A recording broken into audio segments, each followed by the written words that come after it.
நீங்கள் இந்த பேசிக் கட்டமைப்புக்கு நாங்கள் அவ்வளோ போராட வேண்டியிருந்தது. காரணம் பார்த்தீங்கன்னா, நாங்கள் இந்த 5 வருஷ பீரியடில் 30 வழக்குகள் என் மீது தொடுக்கப்பட்டது. எல்லாமே போராட்ட வழக்கு. நான் மினிஸ்டராக பொறுப்பெடுத்த நேரத்தில் பார்த்தேன், ஒரு பக்கத்தில் வந்து நல்ல படித்த இளைஞர்கள், வேலை இல்லை வேலை இல்லை வேலை. நேரே பார்த்தீங்கன்னா இண்டஸ்ட்ரி சைடு பார்த்தா எங்களுக்கு வந்து இண்டஸ்ட்ரி ரெடி டேலண்டோட ஸ்கில்லோட ஆள் இல்லைன்னு ஒரு பிரச்சனை. உண்மையில நாங்கள் வந்து அதுவரை வேலை இல்லைன்னு தான் எனக்கு தெரியும். அதுக்கப்புறம் தான் பெரிய அளவு வேலைக்கு டிமாண்ட் இருக்குன்னு தெரியும். விவசாயிகளுக்கு நீங்கள் எந்த விதமான சலுகைகளை கொண்டு வந்திருக்கிறீர்கள், ஸ்கீம்ஸ்களை கொண்டு வந்திருக்கிறீர்கள்? உண்மையிலேயே நான் பால்வளத்துறை அமைச்சராக இருந்துக்கிட்டு ஒவ்வொரு கிராமமாக போனேன், எல்லா டிஸ்ட்ரிக்ட்டுக்கும் போனேன். போய் பார்த்து அவங்களோட கஷ்டமான சூழ்நிலை பார்த்து எனக்கு ரொம்ப வருத்தம் என்னென்னா, அவன் வந்து உற்பத்தி செய்து பாலை கொண்டு வந்து விற்க போச்சு நேரத்தில் அந்த பாலுக்கு தரத்துக்கேற்ற விலை கிடைக்கல. ஜைடெக்ஸுக்கு போனேன், துபாயில் நடக்கக்கூடிய குளோபல் அந்த ஃபேர். எனக்கு போய் ரொம்ப மனசு கஷ்டமாக இருந்தது. ஐயோ, நம்ம பிள்ளைகளுக்கு இதை பார்க்க வாய்ப்பு இல்லை. உடனே வந்து நம்ம சென்னையில் இது மாதிரி ஒரு குளோபல் சுமிட் நடத்தணும்னு சொல்லி தான் ஃபர்ஸ்ட் யூமேஜின் வந்து அற்புதமாக நடத்தணும். 152 செஷன்ஸ், எல்லாம் இன்டர்நேஷனல் ஸ்பீக்கர்ஸ் கொண்டு வந்தோம். 17 கண்ட்ரிஸ் பார்ட்டிசிபேட் பண்ணாங்க. ரொம்ப சிஸ்டமேட்டிக்காக பிளான் பண்ணி, ஐயோ அவ்வளவு மாணவர்கள் வந்து ஒவ்வொரு செஷனையும் பார்த்து அவங்க பெற்ற மகிழ்ச்சி இருக்க எனக்கு அது ரொம்ப சந்தோஷமான ஒரு நிகழ்வு இருக்கு.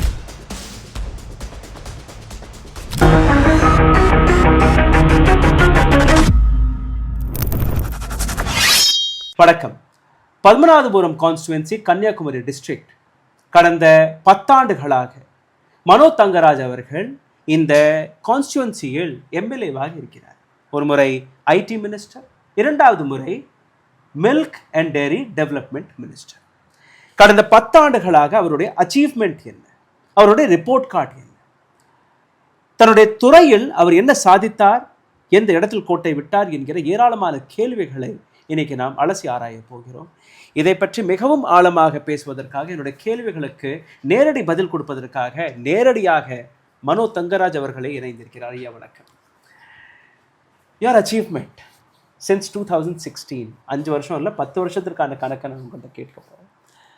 முதல் 5 ஆண்டுகள் உங்களுடைய எம்எல்ஏ, அடுத்தபடியாக ஐடி, அதற்கு அடுத்தபடியாக பால் துறை அமைச்சர்.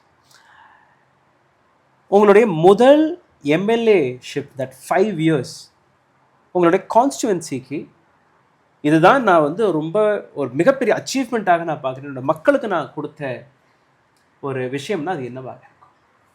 இப்போ நீங்கள் பார்த்தீங்கன்னா முதல்ல 5 years நாங்கள் வந்து அப்போசிஷன் பார்ட்டியில் இருந்தோம். அன்னைக்கு வந்து இப்போ நம்ம தலைவர் வந்து எல்லா கட்சிகளையும் சமமாக நடத்தார். இதுக்கு முன்னால் கலைஞர் இருந்த காலத்துலேயும் கலைஞர் எல்லாரையும் வந்து சேமாக நடத்துவார். அதிமுக பீரியடில் பார்த்தீங்கன்னா அந்த ஒருதலை பட்சமாக நடத்தும்போது பார்க்க முடியும். நாங்கள் அசம்பிளியில் பார்த்தீங்கன்னா நான் எல்லாம் வந்து நிறைய இஷ்யூஸ் பேசக்கூடிய வாய்ப்பை என்னுடைய மாண்பு முதல்வர்கள் தருவாங்க. 2வது இந்த கால் அட்டென்ஷன்ஸ், கவனஈர்ப்பு தீர்மானம், கேள்வி, துணை கேள்வி, இப்படி எங்கள் ப்ரெசன்ஸ் இருக்கும். எல்லா பிரச்சனையும் நாங்கள் வந்து பேசிக்கிறோம். ஆளும் கட்சி எதிர்கட்சியாக இருக்கும்போது அவர்களுடைய பாணி வேறையாக இருக்கும். ஆளும் கட்சியில் வரும்போது நீங்கள் சொல்லும்படி நாங்கள் இதை பண்ணோம், அவங்க இதை பண்ணலைங்கிற ஒரு குற்றச்சாட்டு எப்போவுமே இருக்குது. My straight question is, what you have achieved in the first 5 years? இப்போ ஃபஸ்ட்டு 5 years பார்த்தீங்கன்னா, அன்றைக்கி வந்து நான் பொறுப்பெடுக்கிற நேரத்தில் சாலைகள்லாம் ரொம்ப மோசமாக இருக்குது. நாங்கள் ரொம்ப ஃபைட் பண்ணி போராடி தான் இந்த ரோட்ஸ் எல்லாம் போட வச்சு பண்ணோம். 2வது குடிநீர் வந்து நிறைய இஷ்யூஸ் இருந்தது. மலைவாழ் மக்களுக்கு குடிநீர் பிரச்சனை இருந்தது, வேறு பல இடங்கள் இருந்தது. அந்த குடிநீர் பிரச்சனைகள் எல்லாம் போராடி பெற்றோம். அடுத்து பார்த்திங்கன்னா, நீங்கள் வந்து எங்கள் டிஸ்ட்ரிக்டில் இருந்த பல்வேறு பிரச்சனைகளை மிக அழுத்தமாக, எந்த விதமான பிரச்சனைகள் நீங்கள் இந்த பேசிக் கட்டமைப்புக்கு நாங்கள் அவ்வளோ போராட வேண்டியிருந்தது. காரணம் பார்த்திங்கன்னா, நாங்கள் இந்த 5 வருஷ பீரியடில் 30 வழக்குகள் என் மீது தொடுக்கப்பட்டது. ப்ரீவியஸ் கவர்மெண்ட்டில். ஓகே, எல்லாமே போராட்ட வழக்குகள். அப்போது அது என்ன சொல்லுதுன்னா, ஒவ்வொரு சின்ன விஷயத்துக்கு நாங்கள் போராட வேண்டியிருந்தது. ஒரு உதாரணம் பார்த்தீங்கன்னா, நிறைய மக்களுக்கு பட்டா இஷ்யூ இருந்தது. இந்த பட்டா இஷ்யூஸுக்கு வந்து நாங்கள் அவ்வளோ போராடினோம். எங்களால் வந்து அதை நிறைவேற்றிய கொடுக்க முடியல. அந்த பட்டா இஷ்யூவில் இப்போ தான் நாங்கள் சால்வ் பண்ணியிருக்கோம். நீண்ட கால கோரிக்கைகள். இதே போன்று பார்த்தீங்கன்னா, ஒரு சின்ன சின்ன விஷயங்களை கூட அன்னைக்கு நடத்துவதற்கு பெரிய பிரச்சனை. அதே மாதிரி இந்த திருப்பரப்பு நீர்வீழ்ச்சி பகுதியிலேருந்து சோல்ஸ்லேருந்து ஓட்டர் எடுத்துகிட்டு போக ட்ரையல் எடுத்தாங்க. அதுக்கு எதிராக நாங்கள் பயங்கரமாக போராட வேண்டிய ஒரு சூழல் வந்து ஏற்கனவே நான் உங்கள்கிட்ட சொல்லிட்டு இருந்தோம் போல் முதல்ல நிறைய கோரிக்கைகள் இருந்து அதற்கான பல போராட்டங்களை நாங்கள் முன்னெடுக்க வேண்டிய ஒரு நிர்பந்தமான நிலைமை ஏற்பட்டது. சின்ன சின்ன விஷயங்கள் பார்த்தீங்கன்னா குலசேகரம் மார்க்கெட்டில் அவ்வளவு டம்ப் பண்ணி இருந்தது வேஸ்ட்டு. அதே மாதிரி தக்கலை மார்க்கெட்டில் இதுகளை கூட அகற்றுவதற்கு நாங்கள் அவ்வளோ போராடி நடக்காமல் இந்த கவர்மெண்ட் வந்த அப்புறம் தான் நம்ம பண்ண முடிஞ்சது. ஸோ ஒரு போராட்ட களத்திலிருந்து கிளம்பி நீங்கள் அமைச்சராக மாறியதற்கு பின்பு நீங்கள் பல விஷயங்களும் நீங்கள் செய்ய தொடங்கினீர்கள். அதில் ஒரு ரொம்ப பியூட்டிஃபுல்லான ஒரு அச்சீவ்மெண்ட் நான் இவரை பற்றி படிக்கும்போது, ஏஷியாவுடைய லார்ஜஸ்ட் டெக் சப்மிட் சென்னையில் நடத்தினார். Global partner France, Israel, Australia, United kingdoms இது போன்ற பல்வேறு நாடுகள், ஏஐ, குவாண்டம் கம்ப்யூட்டிங் இது போன்ற பல்வேறு ஃபைன்டெக் விஷயங்களை பற்றி, எடுடெக் விஷயங்களை பற்றி அந்த சப்மிட்டில் பல விஷயங்கள் நடந்தது. அப்போது மனோஜ் சார் வந்து ஐடி மினிஸ்டராக இருந்தார். இது மட்டுமல்ல, கவர்னன்ஸ் மிஷன் மற்றும் டிஜிட்டல் டிஎன் ஸ்ட்ராட்டஜி இதை பற்றியும் ஒரு சம்மிட் அப்போ நடந்தது. சேவை சென்டர்ஸ் எல்லாம் கிட்டத்தட்ட 9720 ஸ்கில் டெவலப்மெண்ட் அந்த சென்டர்ஸ்களை நீங்கள் திறந்து வச்சீர்கள். அதாவது நீங்கள் பார்த்தீங்கன்னா சேவை ஃபார் ஆல், இந்த சேவை வந்து இந்த இடத்துல இன்னொரு ஆழமான கேள்வி இருக்குது. ரெண்டுமே நீங்கள் சேர்த்து பதில் கொடுக்கலாம். மாணவர்களுக்கு எந்த விதமான சப்போர்ட் சிஸ்டத்தை நீங்கள் ஐடி மினிஸ்டராக இருக்கும்போது உருவாக்கினீர்கள்? முக்கியமாக நீங்கள் சொல்லக்கூடிய இந்த ஏஐ டெக்னாலஜியாக இருக்கட்டும், எடுடெக்காக இருக்கட்டும், ஃபின்டெக்காக இருக்கட்டும், இது போன்ற விஷயங்கள் தமிழ்நாட்டு மாணவர்களுக்கு எந்த விதமாக உதவக்கூடிய விஷயங்களை நீங்கள் செய்தீர்கள்? நீங்கள் வந்து நான் மினிஸ்டராக பொறுப்படுத்த நேரத்தில் பார்த்தேன், ஒரு பக்கத்தில் வந்து நல்ல படித்த இளைஞர்கள், வேலை இல்லை வேலை இல்லை வேலை இல்லை.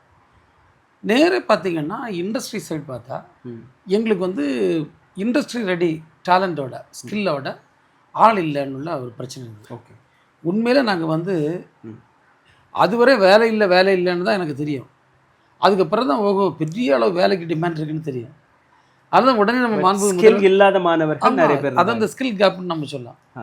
உடனே நம்ம மாண்பு முதல்வர்கிட்ட இந்த விஷயத்தை நம்ம கொண்டு போயிட்டு நாங்கள் ஐடென்டிஃபை பண்ண தொடங்கினோம். இந்த ஃபியூச்சர் ஸ்கில்ஸ் என்னெல்லாம், for example artificial intelligence, data science, அதேமாதிரி ரோபாட்டிக் சயின்ஸ், அதே மாதிரி நம்முடைய விஆர், ஏஆர், இது எல்லாம் இந்த technology, emerging technologies are future skills, இதை வந்து எடுத்து ஒரு இண்டஸ்ட்ரி ரெடியாக நம்ம பிள்ளைகளை ஆக்கணும்னு சொல்லி அதுக்கு தனி கரிக்குலம் உருவாக்கி நம்முடைய ஐடி டிபார்ட்மெண்ட் கீழே வந்து நம்முடைய ஐசிடி அகாடமின்னு ஒன்று இருக்குது.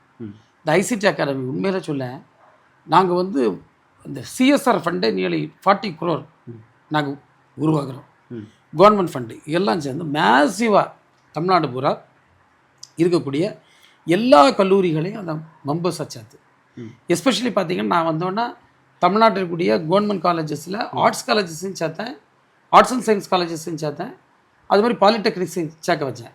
ஏன் நான் சொன்னேன்னா ஆர்ட்ஸ் அண்ட் சயின்ஸ் கூட என்கிட்ட கொஸ்டின் வந்து ஐசிடிக்கும் ஆர்ட்ஸ் அண்ட் சயின்ஸ், நான் சொன்னேன் அப்படி இல்லை, இங்கே வந்து பிள்ளைகள் சாய்ஸ் வந்து ஒரே ஒரு சூழலில் வந்து ஒரு இதில் போயிடுவாங்க. பட் இதிலே நிறைய கோர்சஸ் இப்போ நீங்கள் வந்து இப்போ டிஜிட்டல் அதில் வந்து நம்ம இன்றைக்கி வந்து நம்ம சினிமாட்டிக் இதெல்லாம் வருது, நிறைய விஷயங்கள் வந்து ரொம்ப பெரிய டெக் இல்லாமல் பட் டெக்னாலஜியோட இருந்திருக்குது. இது வந்து ஆர்ட்ஸ் அண்ட் சயின்ஸ் காலேஜில் படிக்கக்கூடிய பிள்ளைகள் கூட தே கேன் கான்ட்ரிபியூட் வெல். அப்போ அதுக்கு அவங்களையும் சேர்த்து மேசிவாக ட்ரைனிங் கொடுத்த விளைவு தான் நான் அமைச்சர் பொருட்களுக்கு சமயத்தில் வந்து 7,80,000 பேர் ஐடி இண்டஸ்ட்ரியில் வேலை செஞ்சுட்டு இருந்தாங்க. 2 வருஷம் கழிஞ்சு நான் அந்த பொறுப்பிலேருந்து பால்வளத்துறை அமைச்சராக மாறும்போது 10,02,000 பேர் அந்த துறையில் வேலை செய்யக்கூடிய ஒரு நிலைமைக்கு 2 lakh something ஐடி செக்டாரில் வந்து நம்ம வந்து நல்லா போயிருக்குன்றதுக்கு ஒரு மிகப்பெரிய எடுத்துக்காட்டு. Very good, excellent. இந்த இடத்துல தான் எனக்கு பர்சனலாக பிடிச்ச ஒரு விஷயம், தட் இஸ் ஃபார்மிங், விவசாயம். அதில் ஒரு மிக முக்கியமான பங்காக இருக்கக்கூடிய பால் துறையை நீங்கள் பார்க்கிறீர்கள், milk and dairy industry. As a minister விவசாயிகளுக்கு நீங்கள் எந்த விதமான சலுகைகளை கொண்டு வந்திருக்கிறீர்கள், ஸ்கீம்ஸ்களை கொண்டு வந்திருக்கிறீர்கள்? ஏன்னா இது ஒரு ரொம்பவே இன்டெப்த்தான மேட்ரு. இதில் வந்து கொஞ்சம் ஆழமாக நான் எதிர்பார்க்கிறேன் சார். உண்மையிலேயே கன்னியாகுமரி டிஸ்ட்ரிக்டில் அந்தளவுக்கு பால் உற்பத்தி இல்லை. ஓகே, ஏன்னா நாளைக்கு அந்த கிரேசிங் லேண்டு மேய்ச்சல் நிலம் இல்லாதனால அப்படி குறைஞ்சி வந்துட்டு. மற்ற மாவட்டங்களில் பார்த்திங்கன்னா பால் தான் அதனுடைய வாழ்வாதாரமே. ஓகே. அன்றாட செலவுக்கு அவங்க நம்பி இருக்குது பால் தான். உண்மையிலேயே நான் பால்வளத்துறை அமைச்சராக இருந்துக்கிட்டு ஒவ்வொரு கிராமமாக போனேன், எல்லா டிஸ்ட்ரிக்ட்டுக்கும் போனேன். போய் பார்த்து அவங்களுடைய கஷ்டமான சூழ்நிலை பார்த்து எனக்கு ரொம்ப வருத்தம் என்னென்னா, அவன் வந்து உற்பத்தி செய்து பாலை கொண்டு வந்து விற்க போச்சுமே இதில் அந்த பாலுக்கு தரத்துக்கேற்ற விலை கிடைக்கல. ஓகே. அதே போன்று பேமெண்ட்டில் டிலே. ஓகே. இப்படி நிறைய இஷ்யூஸ் பண்ணிகிட்டு இருந்தான். ஸோ இதை வந்து பால் எவ்வளோது கொடுத்துட்டு இருந்தாங்க? நீங்கள் அன்னைக்கு வந்து ஃப்ளாட் ரேட்டுன்னு சொல்லுவோம். அதான் நீங்கள் வந்து பால் நீங்கள் கொடுப்பீங்க, ஒவ்வொரு சொசைட்டி ஒரு ஃப்ளாட் ரேட் வச்சு கொடுப்பான். குவாலிட்டி பெஸ்ட்டு கிடையாது. நான் வந்து உடனடியாக மாண்புமிகு முதல்வருடைய கவனத்தை கொண்டு போயிட்டு தரத்திற்கேற்ற விலை என்பதை நாங்கள் தீர்மானித்து முடிவு பண்ணோம். கொடுத்து பார்த்தீங்கன்னா ஒரு விவசாயி பாலை கொண்டு போனால் அங்கே மெஷின் இருக்கும். அந்த மெஷினில் சாம்பிள் வச்சோன்னா இங்கே வெயிட்டில் வச்சுட்டோன்னா எவ்வளோ வந்திருக்கு வந்துடும். இந்த சாம்பிள்லேருந்து அது ஃபேட் எவ்வளோ எஸ்என்எஃப் எவ்வளோன்னு கால்குலேட் பண்ணி தரத்திற்கேற்ற விலையை உடனே சொல்லி பார்த்தீங்கன்னா அவங்க ஃபோனுக்கே மெசேஜ் வந்துடும் இம்மிடியேட்டாக. ஒரு பிரிண்டட் இதை அவங்க கொடுத்துருவாங்க. விவசாயிகளுக்கு அவ்வளோ ஹாப்பினஸ். இதனால் பார்த்தீங்கன்னா பால் வந்து அந்த விலையை குறைச்சி கொடுக்க முடியாது. நாங்கள் வச்சுக்கூடிய ஸ்டாண்டர்ட் ரேட்டு கொடுத்தே ஆகணும். அதில் ரொம்ப விவசாயி ஹாப்பி ஆகிட்டாங்க. ஒரு ஆளுக்கு ஒரு லிட்டருக்கு 5 ரூபா 6 ரூபா அதிகமாக கிடைக்கக்கூடிய ஒரு அற்புதமான செயல் தமிழ்நாடு கூட நடந்தது. ஓகே. அது ரொம்ப எனக்கு மகிழ்ச்சி தரக்கூடிய. ரெண்டாவது பார்த்தீங்கன்னா இப்போ நமக்கு வந்து ஒரு விவசாயி கடன், அது ஒரு விவசாயிக்கு மானியம், இதில் வந்து ரொம்ப கிடைக்காம இருக்குது. எனக்கு ரொம்ப அதிசயமாக இருந்தது என்னென்னா, நீங்கள் பார்த்தீங்கன்னா ஒரு வருஷத்துக்கு 5 கோடி கூட லோன் போகலை. அது மட்டும் இந்த லோனுக்கு வந்து 15% இன்ட்ரெஸ்ட் இருக்குது நேஷ்னலைஸ்டு பேங்க். நான் ஒரே நாளில் மீட்டிங் போட்டு இந்த 15%லாம் ஏற்றுக்கிடவே முடியாது, வட்டியை குறைன்னு சொல்லி 9%க்கு ஒரே நாளில் மாற்றினோம். அது மட்டும் 15% ஆகியிருந்த வட்டி 9% மாறுது. ஓகே. ரெண்டாவது பார்த்தீங்கன்னா அந்த நான் சொல்லிட்ட எல்லா ஆஃபீஸர்ஸ்டையும் நீங்கள் வந்து லோன் ஃபார் ஆல் எல்லா விவசாயிக்கும் லோன் கொடு, இவ்வளோ ஹியூஜ் பொட்டன்ஷியல் எப்படி கொடுக்காம இருக்குன்னு சொல்லி நாங்கள் அப்ளிகேஷன்ஸ் நீங்கள் வாங்குங்க, ஃபார்மர் பேங்க்குக்கு போண்டாம், நம்மவே பேங்கை டீல் பண்ணணும்னு சொல்லி இன்னைக்கு பார்த்தீங்கன்னா 2 இயர்ஸில் நியர்லி 1480 கோடிக்கு மேல் கடன் கொடுத்தோம். இதில் பெரிய விஷயம் என்னென்னா, இதில் ஒரு நியர்லி ஒரு 700 crore லோன் வந்து வட்டி இல்லா கடன். ஓகே. கேசிசின்னு சொல்லுவோம். வட்டி இல்லா கடன் வந்து கூட்டுறவு சங்கங்கள் மூலமாக கொடுக்குது. எவ்வளோ பெரிய மகிழ்ச்சியாக இருந்தது பாருங்க. சூப்பர். ரெண்டாவது மீதி கொடுத்ததுலேயும் இந்த தாட்கோ மூலமாக கொடுக்கறதுக்கு மானியத்தோடு கூட டிஐசியில் இளைஞர்கள் கொடுத்தது 35% இன்சென்டிவ்ல. இதெல்லாம் வந்து புதுசாக அவன் இப்போ தான் பார்த்தான், இந்த கவர்மெண்ட்டில் தான் பார்த்தான். ரொம்ப ஹாப்பியாக விவசாயிகள் ஃபீல் பண்ணாங்க. ஈஸ் ஆஃப் பிஸ்னஸ் நம்ம தொடர்ந்து பேசி கொண்டிருக்கிறோம். இப்போ சைனாலாம் நீங்கள் பார்த்தீங்கன்னா நீ சொல்லும்படி தான் ஒரு பிஸ்னஸ் தொடங்குவதற்காக குறைந்த வட்டியில் கடனெல்லாம் கொடுக்குறாங்க. ரொம்ப சுலபமாக அந்த ப்ராசஸ் ஆஃப் லோன் எல்லாம் நடந்துட்டுருக்கு. தமிழ்நாட்டில் விவசாயிகளை பொறுத்தவரையில் நீங்கள் பார்த்தீங்கன்னா தொடர்ந்து விவசாயிகளுடைய கோரிக்கை, எங்களுடைய அரசாங்கம் எங்களுடைய கடன்களை கொஞ்சம் குறைச்சி போடணும், இல்லை விவசாய கடனாய் நாங்கள் வாங்க வரும்போது எங்களுக்கு ரொம்பவே கஷ்டமாக இருக்குன்னு சொல்லியிருக்காங்க. As a milk and dairy development minister ஒருத்தர் வந்து உங்கள்கிட்ட வர்றாரு, ஒரு 10 மாடு வச்சு நான் ஒரு சின்ன பால் பண்ணையை தொடங்குறேன். அதற்கு எந்த விதமான கடன் ஒரு பக்கம், இதை தாண்டி அரசாங்கம் அந்த விவசாயிக்கு செய்யக்கூடிய மற்ற சலுகைகள் எந்த விதமாக இருக்கும்? எப்படி நீங்கள் அந்த ஈஸ் ஆஃப் பிஸ்னஸை ஒரு விவசாயிடம் கொண்டு போய் சேர்க்கக்கூடிய வேலையை பார்த்தீர்களா இல்லையா? இல்லை அதற்கான திட்டங்கள் இருக்கா? இப்போ நீங்கள் பார்த்தீங்கன்னா நிறைய பண்ணோம். அதை நான் உங்கள்கிட்ட சொன்னேன். இப்போ இந்த கடன் வந்து எப்படின்னா, இப்போ ஒரு இளைஞர், கொஞ்சம் படித்த இளைஞர் வந்து ஒரு பிஸ்னஸ் வரான், டிஐசி மூலமாக 35% மானியம் இருக்குது. ஆனால் இதுக்கு முன்னால் ட்ரை பண்ணி வாங்கி கொடுக்கல. இப்போ நாங்கள் வந்த பிறகு எக்கச்சக்கமாக அதை வாங்கி கொடுத்துட்டோம். அப்போ 35% சப்சிடி 20 lakhs வரை வாங்கலாம். Plant or buying cow water ஆடு மாடு வாங்காத சரி, இல்லை ஒரு பிளான்ட் வைக்கிறதா இருந்தாலும் சரி, எதுனாலும் சரி, அதுக்கு 35% 35% மானியம் கிடைச்சி. ஆமாம். ரெண்டாவது பார்த்தீங்கன்னா இப்போ ஒரு SC/ST ஃபேமிலியில் உள்ள பிள்ளைன்னா அவங்களுக்கு தாட்கோ மூலமாக இதே போன்ற மானியத்தோடு கூடிய கடன். சிறுபான்மை மக்களுக்கு டாம்கோ மூலமாக கொஞ்சம் கடன்கள். அதை தாண்டி நாங்கள் ஒரு 5000 புதிய தொழில் முனைவோர்னு சொல்லி அவங்களுக்கு வந்து 4% வட்டி சலுகையோட. அப்போ பார்த்தீங்கன்னா ஏற்கனவே 15 நம்ம 9 ஆக்கிட்டோம். இந்த 9ல் திரும்ப எகெயின் 4% கவர்மெண்ட் கொடுக்கும். வெறும் ஒரு மீகர் 5% ஆனுவல் இன்ட்ரெஸ்ட்டில், வெரி ஸ்மால் இன்ட்ரெஸ்ட்டில் நம்ம வந்து 5000 ஆண்டர்பிரினர்ஸுக்கு லோன் கொடுக்க தொடங்கி இப்போ அது ஏகதேசம் டார்கெட் அச்சீவ் ஆகக்கூடிய ஸ்டேஜில் போயிட்டுருக்கு. ரைட்.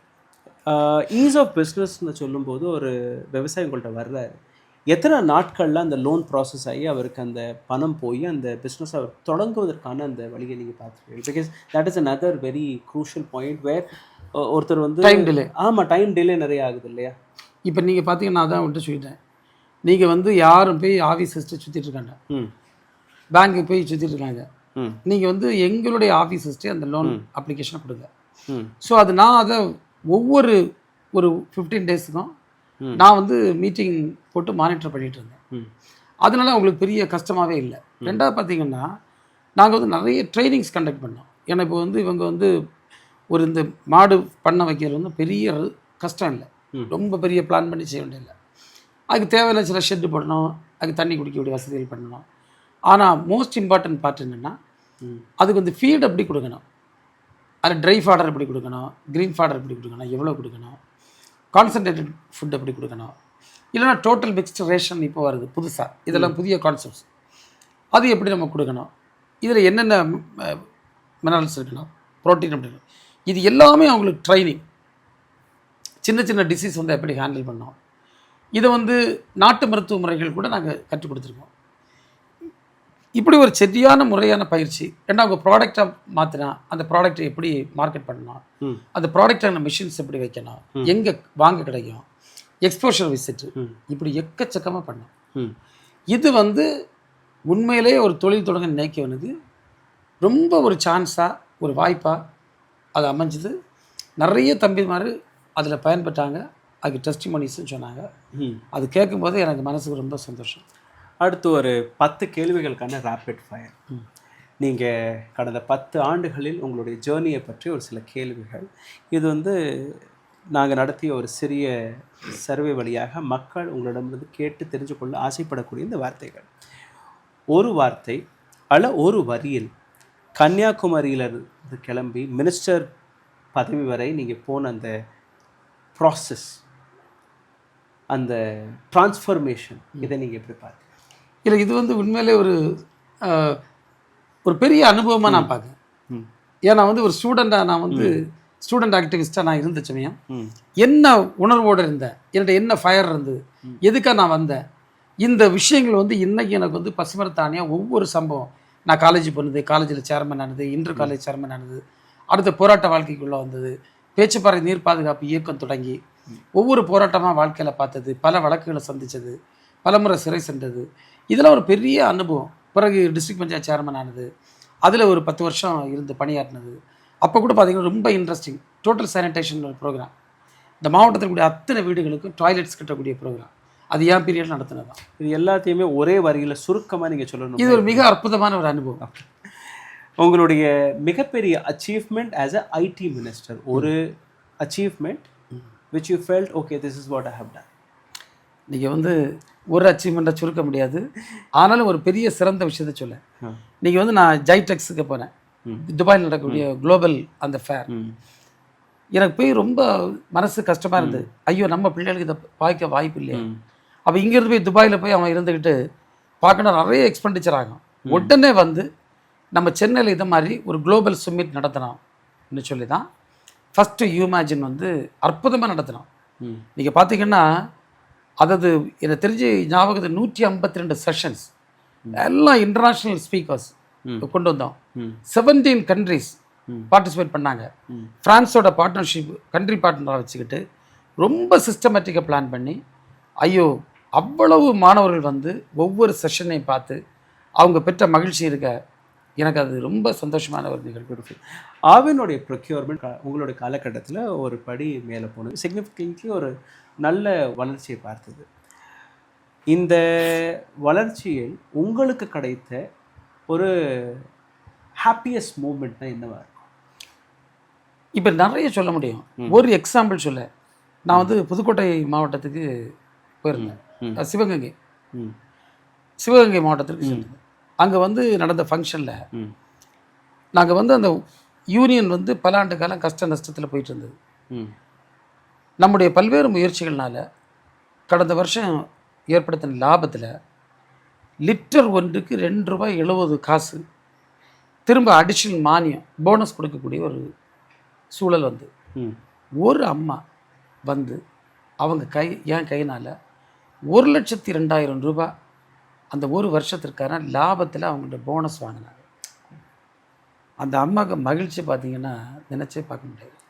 அவங்க சொன்னாங்க, லைஃப்ல எங்களுக்கு வந்து இந்த போனஸ் கிடச்சதில்ல சார், இவ்வளோ பெரிய தொகை கிடச்சிருக்கு, நீங்கள் முதல்வருக்கு நன்றி சொல்லுங்கள், உங்களுக்கு நன்றின்னு அந்த கையெடுத்து கும்பிட்ட நேரத்தில் இது ஒன்று சொன்னேன். அப்படி எல்லா விவசாயிகளை வாங்கினாங்க, கொஞ்சமோ கூடுதலோ. பெரிய மகிழ்ச்சியாக இருந்தது. மிஷன் ஒயிட் வேவ் இந்தியா முழுவதும் நடக்கக்கூடிய ஒரு அற்புதமான ஒரு ப்ராஜெக்ட். இதில் வந்து டெய்ரி கோஆப்ரேட்டிவ் சொசைட்டிகள் இது எல்லாமே ரெவ்யூ செய்து அதற்கான அடுத்த கட்ட விஷயங்களை பார்த்து வருகிறோம். தமிழ்நாடு டெய்ரி ஃபார்மிங்கில் எந்த இடத்துல இருக்குது, உங்களுடைய ரெவ்யூ அதை எப்படி பார்க்கிறீங்க? சார், இப்போ நீங்கள் பார்த்தீங்கன்னா நம்ம வந்து ஒரு 10th-11th பிளேஸில் தான் மில்க் ப்ரொடக்ஷனில் இருக்கும். நீங்கள் அதை நார்த்தில் சொல்லுவாங்க, நீ நார்த்தை மாதிரி கொண்டு வர முடியாதுன்னு. கொண்டு வர முடியும், அதில் மாற்றுக்கிறது இல்லை. ஜாகிரபிக்கலாக நம்மளோட பெரிய இடம் அங்கே.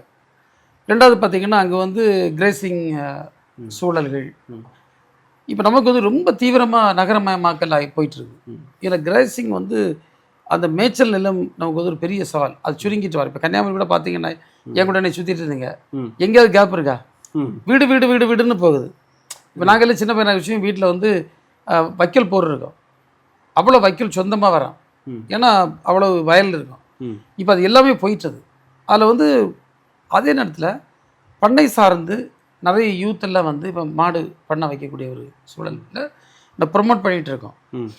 நீங்கள் இதே லெவல் நம்ம கீப் பண்ணால், இப்போ நாங்கள் ஏற்படுத்தியிருக்கக்கூடிய நிறைய கடன் கொடுத்தது, நிறைய மானிய கடன் கொடுத்தது, ஒரு 5000 பண்ணைகள் வைப்பதற்கான உதவி செய்தது, இந்த மொமெண்டத்தை அப்படியே கொண்டு போனோன்னா கண்டிப்பாக வந்து நம்ம தலைவர் சொல்லக்கூடிய அந்த $1 trillion எக்கானமி 2030 ஒரு அந்த பொருளாதாரத்துக்கு நம்முடைய விவசாயிகளுடைய இந்த உற்பத்தியும் பங்களிக்கும். அப்படி பங்களிக்கச்சும் பார்த்தீங்கன்னா நேஷ்னல் லெவலில் நம்முடைய பங்களிப்பு ஒரு மிகப்பெரிய பங்களிப்பாக இருக்கும். 2024 தமிழ்நாடு கேபினெட் மினிஸ்ட்ரி பதவியிலிருந்து நீங்கள் வெளியில் போகிறீங்க. 2025 உங்களை மீண்டும் ஒரு முறை இன்டெக்ட் செய்கிறார்கள். இந்த குறுகிய காலம் நீங்கள் அமைச்சர் பதவியிலிருந்து வெளியே இருக்கும்போது அந்த கேப் உங்களுக்கு எதை கற்றுக் கொடுத்துருக்கு? நீங்கள் வந்து நான் பொறுமையாக என்னுடைய பணிகளை செஞ்சுட்டு இருந்தேன். நான் நெக்ஸ்ட் அந்த டைம் உங்களை இம்பேக்ட் பண்ணதா ஏதோ ஒரு விதத்தில்? நான் வந்து இந்த சின்ன சின்ன விஷயங்கள் ரொம்ப பெருசாக எடுக்கிறதில்ல. சரி, ஒரு சூழலில் நம்ம வந்து சில காலம் பொறுப்பில் இல்லாமல் இருந்தேன், அதனால ஒன்றும் சங்கடப்படுவதற்கு இல்லை. நான் என்னுடைய ரொட்டீன் சட்டமன்ற உறுப்பினர் பணிகளை செய்தேன், அசம்பிளிக்கு போனேன், அசம்பிளியில் நிறைய பேசினேன், பல விஷயங்களை அந்த 5-6 மாத காலகட்டம் உங்களுடைய வாழ்க்கையில் எந்த விதமான மாற்றங்களை கொண்டு? ஏன்னா லைஃப் பார்த்தீங்கன்னா இதுதான் எனக்கு லைஃபு. நீங்கள் ஊரில் என்ன பற்றி கேளுங்க, நான் சின்ன வயசில் எப்படி பழகினோ, எப்படி இருந்தனோ, எப்படி ட்ரெஸ் பண்ணனோ, எல்லாமே அதே மாதிரி. இது பெரிய மாற்றங்கள் நான் கொண்டல, ஏன்னா பெரிய மாற்றம் எனக்கு தெரியல. முதல் 5 ஆண்டு காலகட்டம் ஆஸ் அ பத்மநாபபுரம் எம்எல்ஏ, உங்களுடைய கான்ஸ்டுவன்சியில் நீங்கள் கொண்டு வந்த ஒரு மிகப்பெரிய மாற்றம் என்னவா? நீங்கள் மிகப்பெரிய மாற்றம் நான் சொல்லக்கூடிய சூழல் வந்து அன்னைக்கு தமிழ்நாட்டு கவர்மெண்ட்டில் இல்லை. இன்னும் நீங்கள் பாருங்கள், நான் வந்து போராட்டம் 5 வருஷத்தில் 30 வழக்கு பெற்றதான் பெரிய விஷயம்னு சொல்லலாம். நீங்கள் வந்து இன்னும் நான் 5000 கோடி ரூபா இந்த மாவட்டத்துக்கு நம்ம கொண்டு வந்திருக்கோம். சாலைகள், பள்ளி கட்டிடங்கள், பல்வேறு கட்டமைப்புகள்னு கொண்டு வந்திருக்கோம். அன்னைக்கு கன்னியாகுமரி டிஸ்ட்ரிக்ட் எவ்வளோ ரூபா வந்திருக்கோம்? ஒன்றுமே வந்திருக்கா. நீங்கள் ஒரு வருஷம் நாங்கள் போராடி பெற்றால் ஒரு சட்டமன்ற தொகுதிக்குள்ளே ஒரு 4-5 ரோடு வாங்க முடியும், போராடி பெற்றால் ஏதோ கொஞ்சம் வாங்க முடியும். உள்ளாட்சி தேர்தல் நடக்கலை, உள்ளாட்சி மன்ற அமைப்புகள் இல்லை, நீங்கள் புரிஞ்சுடுங்க. அப்படி கிடந்து எல்லாமே ஒரு ஒரு குழப்படியான சூழலாகும் அன்னைக்கு இருந்தது. பிறகுதான் வந்து ஊரக உள்ளாட்சி மட்ட தேர்தல் நடந்தது. அப்போ அன்னைக்கு இருந்த சூழல் நம்ம ஒப்பிட்டு பார்க்கவே முடியாது. ஆனால் நாங்கள் வந்து ஒரு எஃபெக்டிவான சட்டமன்ற உறுப்பினர், அதை ஒரு சட்டமன்ற உறுப்பினர் தன்னுடைய கடமைகளை எப்படி செய்யணுமோ அதை வந்து நான் சட்டமன்றத்திலும் சட்டமன்றத்துக்கு வெளியேயும் இங்கே தொகுதிக்குள்ளே நம்ம வந்து ஃபுல்லாக போயிருந்தோம், பார்த்தோம், செய்தோம். அந்த திருப்தி எங்களுக்கு உண்டு. ஒரு புத்தகத்தை நீங்கள் வெளிவிட்டீர்கள், பிரதம மந்திரிக்கு 108 கேள்விகள். அந்த 108 கேள்விகளில் ஒரு கேள்வி இப்போ எதிரில் பிரைம் மினிஸ்டர் மோடி உட்கார்ந்துருந்தாருன்னா அந்த கேள்வி என்னவாக இருக்கும்? நீங்கள் வந்து அவர் வந்து பெரிய நடிப்பு, ம் அப்பட்டமான பொய், அவர்கிட்ட என்ன கேட்பீங்க அந்த 108 கேள்வி? இதை வச்சு தான் நான் கேட்பேன். நீங்கள் வந்து பெண்களை பாதுகாக்கிறோன்னு சொல்லிங்க, ம் ஆனால் வட இந்தியாவில் வந்து இவ்வளவு பகிரங்கமாக பாலியல் வன்முறைகள் நடக்குது. மணிப்பூரில் வந்து பெண்களை ரோட்டில் நிர்வாணமாக்கி ஒரு கும்பலே கொண்டு போய் அவங்க பிறப்பு உறுப்பு உள்ளிட்ட இடங்களில் கையை வச்சு அடுத்து அவங்க நடத்தி கொண்டு போய் கற்பழித்து கொலை பண்ணாங்க. இதுக்கு கூட வாய் திறக்காமல் இருக்கக்கூடிய ஒரு பிரதமர், இந்த சம்பவத்தை கூட போய் விசாரிக்காத ஒரு பிரதமராக நீங்கள் இருந்தீங்களா? அதுக்கு என்ன காரணம்னு கேட்பேன். பியூட்டிஃபுல். இன்றைக்கி உங்கள்கிட்ட ஒரு 2 ஆப்ஷன் நான் கொடுக்குறேன் sir. You have one option that you can choose activism or politics. 2ல் எதை நீங்கள் ஒன்றை வெட்டணும்? நீங்கள் நான் 100% ஆக்டிவிசம் தான். காரணம் சார், நான் வந்து இயல்பாகவே நான் வந்து கொஸ்டின் பண்ணக்கூடிய ஆள். ம் நான் பல இடங்களில் சொன்னேன், ரியாக்டிவ் மைண்டு. ம் எனக்கு வந்து என்னுடைய மக்களுடைய உரிமைகள் பாதுகாப்பதற்காக, குரல் கொடுப்பதற்காக தான் நான் பொது வாழ்க்கைக்கு வந்தேன். இது எனக்கு ஒரு அடிஷ்னலாக ஒரு கேப்பு. நம்முடைய மாண்புமிகு முதல்வர் நமக்கு அதை பார்த்து தந்திருக்காங்க. அந்த பணியை நம்ம சிறப்பாக செய்துட்ருக்கோம். ஆனால் கண்டிப்பாக வந்து இந்த சமூகத்திற்காக குரல் கொடுக்கக்கூடிய, சமூகத்தினுடைய பிரச்சனைகளை பேசக்கூடிய ஒரு ஆட்கள் நமக்கு தேவை. அது இப்போ பார்த்திங்கன்னா பிஜேபியினுடைய அந்த அடிப்படை சித்தாந்தம் டிஃபீட் ஆர் டிஃபேம். ஒன்றை வந்து எதையாவது சொல்லி வந்து காலி பண்ணு, இல்லைன்னா அவங்க அசிங்கப்படுத்த அவமானப்படுத்துங்க. இப்போ என் விஷயத்துலேயே அவங்க அதை தான் தொடர்ந்து செய்துட்ருக்காங்க. அப்போது இப்படிப்பட்ட ஒரு வக்கிரமான அரசியல், நம்ம டெமோக்ரஸியை கொல்லுவதற்கான முயற்சி, ஒரு ஃபாசிஸ்ட் சிந்தனையை வளர்ப்பதற்கான முயற்சி, இதை வந்து எதிர்த்து நிற்க வேண்டிய ஒரு போராளிகள், போராட்டத்தில் நிற்கக்கூடிய நபர்கள் இன்றைக்கு நாட்டுக்கு நிச்சயமாக தேவைப்படுது. அது நம்ம எல்லாம் கண்டிப்பாக என்ன தான் லீடர்ஷிப்பில் இருந்தாலும் ஒரு பொலிட்டிக்கல் லீடர்னு சொல்கிறத பொலிட்டிக்கல் ஆக்டிவிஸ்டாக இருக்க வேண்டிய காலகட்டத்தில் நம்ம இருந்துகிட்ருக்கோம். நம்ம அதை தான் செய்துட்ருக்கோம். ஐடி செக்டரை பற்றி நம்ம பேசிகிட்டு இருந்தோம். இதில் வரக்கூடிய ஒரு சர்ச்சை, நீங்கள் ஐடி மினிஸ்டராக இருக்கும்போது கன்னியாகுமரியில் ஒரு டைட்டில் பார்க் வருவதாக கூறினீர்கள். அந்த டைட்டில் பார்க்கை தேடி பல நபர்கள் வீடியோக்களை போட்டுக்கொண்டு இருக்கிறார்கள். டைட்டில் பார்க் எங்கே என்கிற ஒரு கேள்வி வருது. சமீபத்தில் ஒரு வீடியோ இன்டர்வியூவில் நீங்கள் கொடுக்கக்கூடிய பதில் என்னென்னா, அது வேலை நடந்துகிட்ருக்கு. அதுக்கப்புறம் பல பேர் தமிழ்நாட்டில் இருக்க, முக்கியமாக கன்னியாகுமரியில் இருக்கக்கூடிய நபர்கள் மைக்ரோஸ்கோப் எடுத்து தேடினாலும் கிடைக்கவில்லை என்கிற ஒரு குற்றச்சாட்டு. என்ன நடந்தது? எங்கே அந்த டைட்டில் பார்க்? நீங்கள் வந்து நான் ஐடி மினிஸ்டராக இருக்க சமயத்தில் நாங்கள் வந்து ஒரு மினி டைட்டில் வந்து அனௌன்ஸ் பண்ணேன் எல்காட் மூலமாக. அதுக்கு வந்து லேண்டு தேடிட்டுருக்கோம். இந்த லேண்ட் வந்து பயங்கரமாக லேண்ட் ஸ்கார்சிட்டி.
அதர் ப்ரொசீஜர்ஸ் அவங்க பண்ணிட்டு இருக்காங்க. அப்புறம் எதுக்கு நீங்கள் வேலை நடந்துட்டு இருக்குன்னு நீங்கள் சொன்னீங்க? நீங்கள் வேலை என்பது நீங்கள் வந்து ஃபிசிக்கல் ஒர்க்கை நான் மீன் பண்ணல. ம் இப்போ நீங்கள் வந்து வேலையை தொடங்க, இப்போ என்கிட்ட பணம் இருக்குது, நீ இன்னைக்கு போய் மண்ணை விட்டுறான்னா பண்ண முடியாது. பட் இது வந்து அடிக்கல் நாட்டியாச்சு, இனி ஒர்க்கு ஸ்டார்ட் பண்ணணும், அவ்வளோதான். இதுக்கு உள்ள பேப்பர் ஒர்க்ஸு அந்த விஷயங்கள்லாம் உங்களை பண்ணிகிட்டு இருக்காங்க. 2021 ஒரு விஷயத்தை நீங்கள் எடுத்து வைக்கிறீங்க. 2026 அடுத்த தேர்தல் வந்துடுச்சு.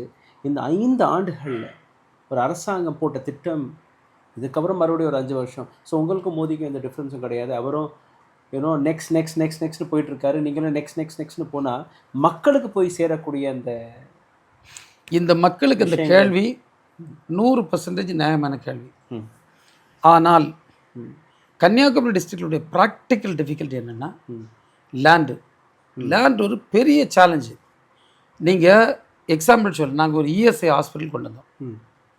அந்த இஎஸ்ஐ ஹாஸ்பிட்டலில் எங்களால் நிறைவேற்ற முடியலை. ஏன்னா கன்னியாகுமரி வெஸ்ட் சைடில் கொண்டு வரலான்னு நான் ட்ரை பண்ணி எவ்வளோ முயற்சி எடுத்த பிறகு எங்களால் ஒரு 10 ஏக்கர் லேண்ட் ஐடென்டிஃபை பண்ண முடியாது.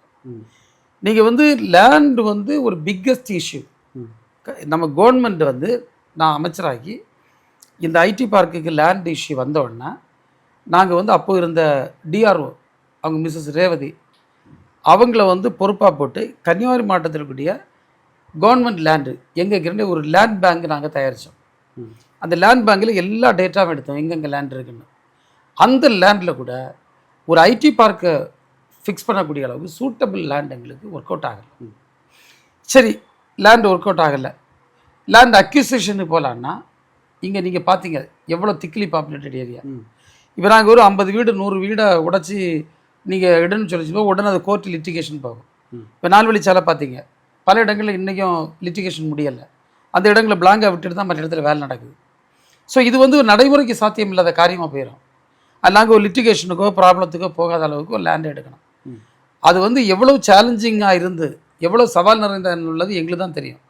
நான் மாவட்ட ஆட்சித்தலைவர் அது இருந்து கஷ்டப்பட்டோம். எவ்வளோ சேலஞ்சிங் அது. இப்போ கூட நீங்கள் பார்த்தீங்கன்னா நாங்கள் எடுத்துக்கூடிய லேண்டுக்கு கார்ப்பரேஷன் வந்து அப்ஜெக்ஷன் சொன்னாங்க.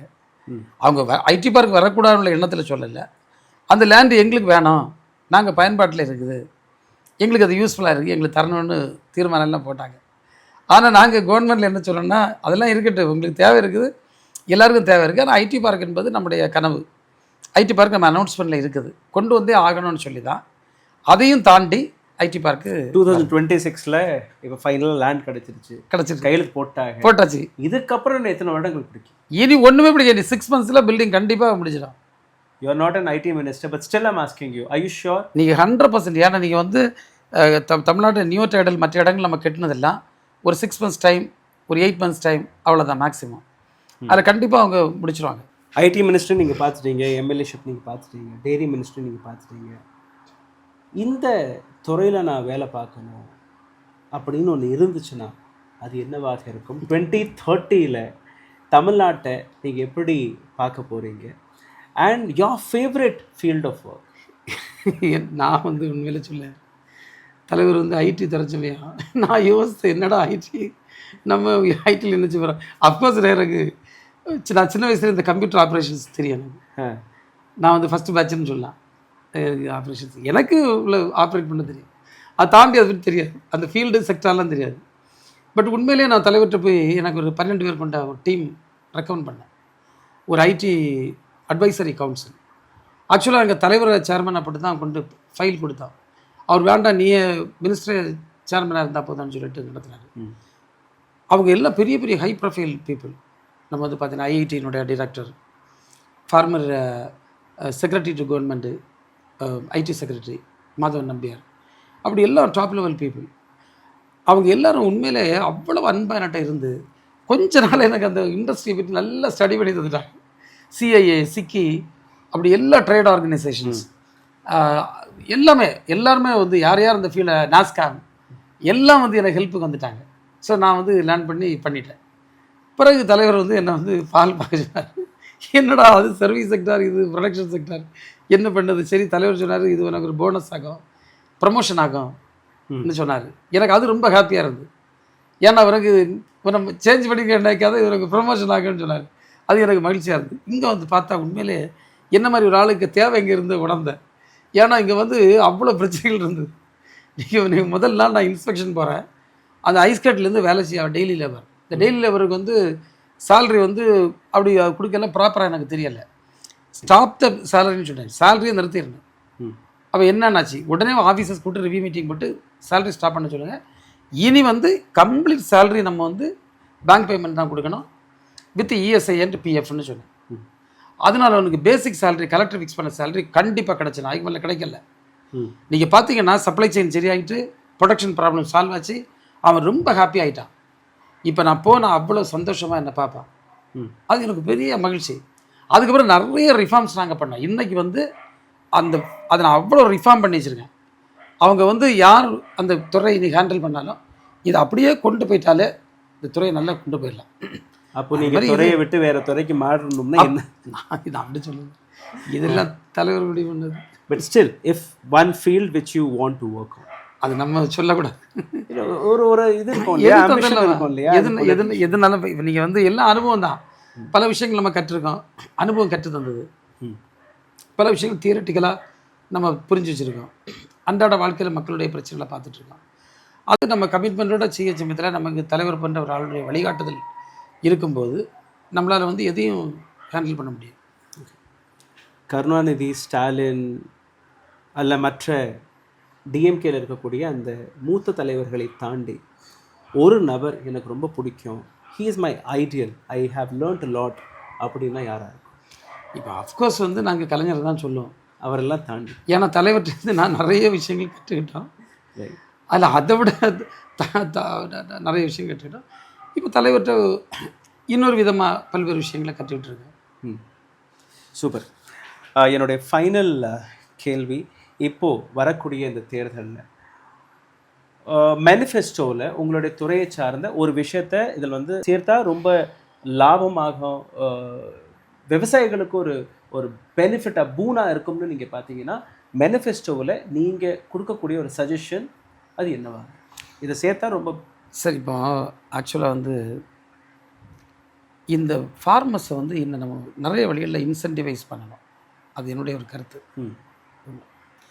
ரெண்டாவது, இந்த ப்ரைஸிங் வந்து எந்த ப்ரைஸிங், நான் வந்து ஒரு சோஷியலிஸ்ட் பிரின்சிபலை பற்றி பேசக்கூடியவன். இதில் இருக்கக்கூடிய கேப்ஸ் நீங்கள் பார்த்தீங்கன்னா அந்த ப்ரொடக்ஷன் காஸ்ட்டுக்கு மேட்ச் ஆகணும் அந்த மினிமம் சப்போர்ட் ப்ரைஸ். அதனால் நான் வந்து எப்போ பேசினாலும் குறைந்தபட்ச ஆதார விலை என்ற வார்த்தையை மாற்றி உற்பத்திக்கு ஏற்ற குறைந்த ஆதார விலைன்னு சொல்லுவேன். நான் முன்னாடி சட்டமன்ற பேசினோட தான் சொல்லுவேன். அந்த உற்பத்திக்கு வந்து இன்னைக்கு வந்து நிறைய நெருக்கடி வருது. நீங்கள் முன்னிற மாதிரி இல்லை, மேய்ச்சல் நிலையம் இல்லை, 2 பேரை வேலைக்கு வைக்கணும், ஈஸியாக லேபர் கிடைக்காது, காஸ்ட் வந்து அப்படி எஸ்கலேட் ஆகுது. அப்போ இது மேட்ச் ஆகணும். இதை கொடுத்துட்டாலே அவன் ஹாப்பியாக இருப்பான். ஸோ இந்த ப்ரைஸ், இப்போ நாங்கள் வந்து டேரி பாலிசி ஒன்று ரிலீஸ் பண்ணியிருக்கோம். அந்த டேரி பாலிசியில் கூட நாங்கள் இதை பற்றி பேசியிருக்கோம். நம்ம கவர்மெண்ட்டுடைய பாலிசியை நாங்கள் ரிலீஸ் பண்ணியிருக்கோம். ஸோ அந்த பாலிசியில் இது முக்கியமாக இருக்குது. ஸோ அந்த இந்த கேப்ஸை ஃபில் பண்ணிவிட்டு அந்த இது வந்து வளர்ந்து வந்துடும். அந்த கேப்ஸை ஃபில் பண்ணலைன்னா ரொம்ப கஷ்டம். ஏன்னா அடுத்த நம்ம திராவிட மாடல் அரசு 2.0வில் நல்ல ஃபோக்கஸ் அது இருக்கும். இதை எய்ம் பண்ணி தான் நீங்கள் மேனிஃபெஸ்டோ கூட பார்க்கணும். பாலிசியில் நாங்கள் எல்லாமே கொண்டு வந்திருக்கோம். டேரி பாலிசியில் நாங்கள் எல்லாமே கொண்டு வந்திருக்கோம். பியூட்டிஃபுல். இந்த வீடியோவில் அலிகேஷனை தாண்டி எதிர்க்கட்சிகள் மீது இருக்கக்கூடிய ஒரு குற்றச்சாட்டை வைக்கக்கூடிய இந்த விஷயத்தை தாண்டி மனோ தங்கராஜ் சார் பல விஷயங்களை பற்றி, தன்னுடைய துறையை பற்றி, தன்னுடைய அச்சீவ்மெண்ட்ஸ்களை பற்றி, தான் செய்த காரியங்களை பற்றி மிக ஆழமாக விளக்கியிருக்கிறார். ரொம்ப பொறுமையாக பல கேள்விகளுக்கு நீங்கள் பதிலை கொடுத்தீர்கள். மக்களுக்கு அதை போய் சேரணும். இந்த வீடியோவை தயவு செய்து பகிருங்கள். பிகாஸ் இது போன்ற வீடியோக்கள், இது போன்ற மெசேஜ் மக்களிடம் போய் சேரும்போது ஒரு துறையில் கடந்த 10 ஆண்டுகளாக தான் போட்ட உழைப்பு, அதற்கு கிடைக்கக்கூடிய அந்த ரிப்போர்ட் கார்டுன்னு நீங்கள் பார்த்தீங்கன்னா மக்களாக நீங்கள் எழுதக்கூடிய அந்த கமெண்ட் செக்ஷன் தான். நாங்களும் படிப்போம், அவரும் படிப்பார். முடிந்த அளவில் உங்களுக்கு எங்களால் பதில் கொடுக்க முடியுமோ அதை நிச்சயமாக செய்வோம். இந்த வீடியோவை பகிருங்கள். உங்களுடைய கருத்துக்களை மறக்காமல் கீழே கமெண்ட் பாக்ஸில் எழுதுங்கள். லைக், ஷேர், சப்ஸ்கிரைப் பட்டனை தட்ட மறக்காதீர்கள். Thank you so much for the show sir. Thank you so much. ஊடகம் கார்ப்பரேட் அரசியல்வாதிகளின் கைப்பாவையாக, அடிமைகளாக இருந்தது போதும். இனி சாட்டை எடுத்து சுழற்றும் நேரம் வந்துவிட்டது. ஊடகம் பொதுமக்களாகிய உங்களுக்காக, உங்களாலேயே இயக்கப்பட வேண்டும். ஊடக சுதந்திரத்திற்காக உங்களின் பங்களிப்பை இன்றே அளித்திடுங்கள்.